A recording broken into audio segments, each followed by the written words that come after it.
Hi, my name is JColucciello, and today I'm going to go ahead and walk you through the parts of an essay. Over the course of your high school career, you will be spending a lot of time compiling and researching and writing essays on a wide variety of topics. And so understanding the APA format that you will need to do these in will be key to really setting you up for success and maximizing your submissions as you move forward. So we're going to jump right in, and I had to have these in order so that you can use this as a reference moving forward. So the first component you're going to have is your title page. Now this is going to include several different items. I've listed those here for you on the left in order except for the page number. So the first thing you're going to look at is the title itself. This will be centered and bolded. This will be 3 to 4 spaces down on that first page.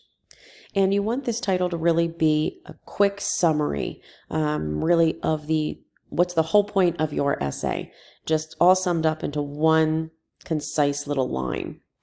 Following that, you will skip one space, and then you will have the author's name there. This is the byline. That would be your name.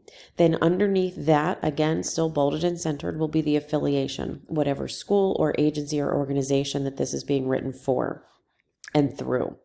Next will come the course information, and this would be the course number and the name, followed by the instructor's name, and then the assignment due date.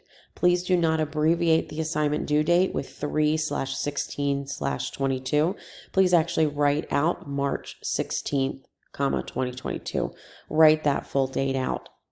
The last item that's on this title page is actually your page number. You can see that that's up in the top right-hand corner, and we'll be talking about that a little bit later in formatting as well. But the page number is included on that very first title page. After the title page will actually come the introduction as we start to move into the actual information given in the essay. So the introduction will not be on the title page. This will be the start of page 2. And this is the first paragraph. In the introduction, you're going to convey a topic. This is the main point of the essay itself. But there will be one specific line in here that is your thesis statement. And this is one sentence that is not vague, that specifies the topic you're going to talk about, the goal, and your overview of your reason for it. And I've given you an example here. So an example of a bad thesis statement would just be that everybody should eat healthy. I'm sure we can all think of reasons why, but that is not a concise statement. A good version of that would be that everyone should follow a healthy diet because it will increase health, prolong good quality of life, and decrease the risk of many significant health problems. Now, you don't need to specify all the rationale and resource and support for those items in your thesis statement now. That is actually what will come in the rest of the text body as you move forward. So once you've done your introduction, including your thesis statement, then we move into the text body. This is where you utilize a separate section or paragraph to convey each individual thought or point that you are trying to make. Each individual key thought and key point should have its own paragraph. One thing to keep in mind is that these paragraphs are subsequent right to one another. There is no space added between the end of one paragraph and the beginning of another one. Now, each of these sections should include 3 different components. You need your topic sentence, your supporting sentences, and your transition sentence. The topic sentence is really just outlining the topic of your key point. The supporting sentences are all the information that you want to convey to actually support the topic that you just stated.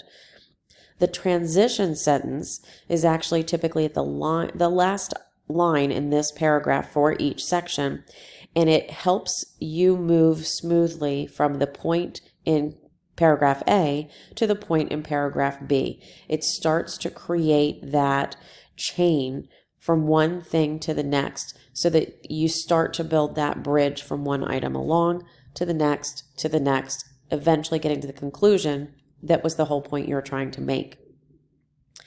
One thing to keep in mind in the text body is that depending on the length of your paper or your essay or the depth that you are going into for content, you may decide to add some organizational structure items in there, such as some centralized headings, grouping headings, and some subheadings. And you can see here I've kind of done that for you and given you an example of the first grouping heading right in the middle there, and that's centered and bolded, followed by a subheading for individual items within that grouping. And you can see that that subheading is again aligned to the left, but is also bolded, where the rest of the text body is not bolded. Now, after you have made all of your key points and you've transitioned through them nicely and smoothly, then you come to your conclusion. This is the last paragraph that you'll be doing, and this is where you want to smoothly and concisely tie all of those previously expressed key thoughts together. This is where you have kind of made a statement in your introduction. You have listed out all of your supporting rationale in your text body, and now we come to the end of this discussion and in the conclusion where you tie that together and you bring your target audience to the same conclusion that you have reached, where they are in agreement with you. There can often be a lot of similarities between the conclusion and the introduction, but please keep in mind it is not the same thing. All right, it is expressing as a result of the aforementioned items. Now we're at this point.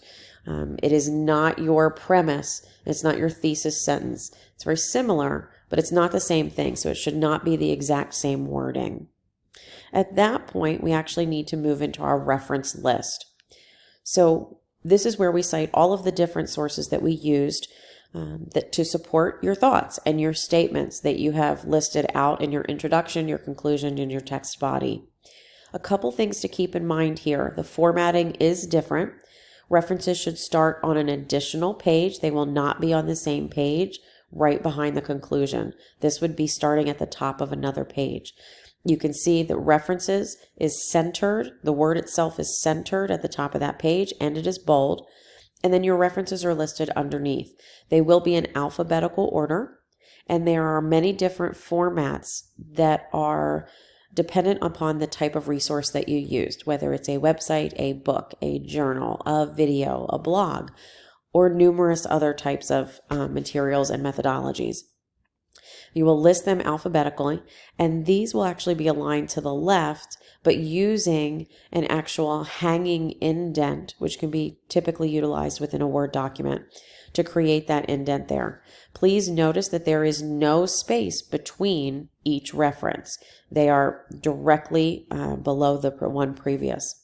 One thing you do want to keep in mind is that you must cite all references that you utilized in your essay, and all references utilized here in your reference list must be cited within your paper. So it is a one-to-one. They should be in both places. Again, your page number does still include here the reference page, so it will include that as well. Lastly, a couple specific things just to have outlined here for you. Your page numbers should be at the top right corner, and that's on all pages, including your title and your reference listing. Your font really wants to be a Times New Roman specific font. It's clear, it's easily legible, and it's available in almost all versions of Microsoft. And you also want to use a 12-point size font size for this font. It's not too big, it's not too small, and it will actually look really good on the layout, but you want to go with that 12. Spacing is very, very key when it comes to APA. This is going to be double spaced, including the headings. So your entire paper should be a double space format. Margins are going to be 1 inch on all 4 sides, and that's something you can set beforehand. As well as the fact that for your alignments, keep in mind that the body itself is going to be left with no justification, and any indents to new paragraphs are going to be at a 1/2 inch or 1 tab key. Again, your title page was centered, and then your reference list, all of those references will be, the first line will be a left side alignment, and then any subsequent lines on each individual reference will be a hanging indentation. And again, that's something that you can set up ahead of time. There are maybe times that you decide to add additional items like footnotes, tables, figures, or appendices. These would actually be added after your reference list in this order. If you use some but not all, please still follow that general order, and then your page numbers and your margins and your spacing still need to be in that direction. I've added in here some references so you can go to get more information on all of this. One benefit is to kind of create your first original template and then work from that with every paper. That way you verify everything is correct. Keep in mind that if you utilize an online citation generator and you copy and paste it into your paper, please be sure to go back and verify the font and size just to be sure that everything still meets the APA guidelines. And then again, take a quick moment to review it, but then step away, give your mind something else to do, then come back to it, re-review it one more time before submitting. And that will actually give you the best chance of success. So there's a lot of information very quickly, but those are your overall parts of an essay, and I hope you have found this helpful. Thank you.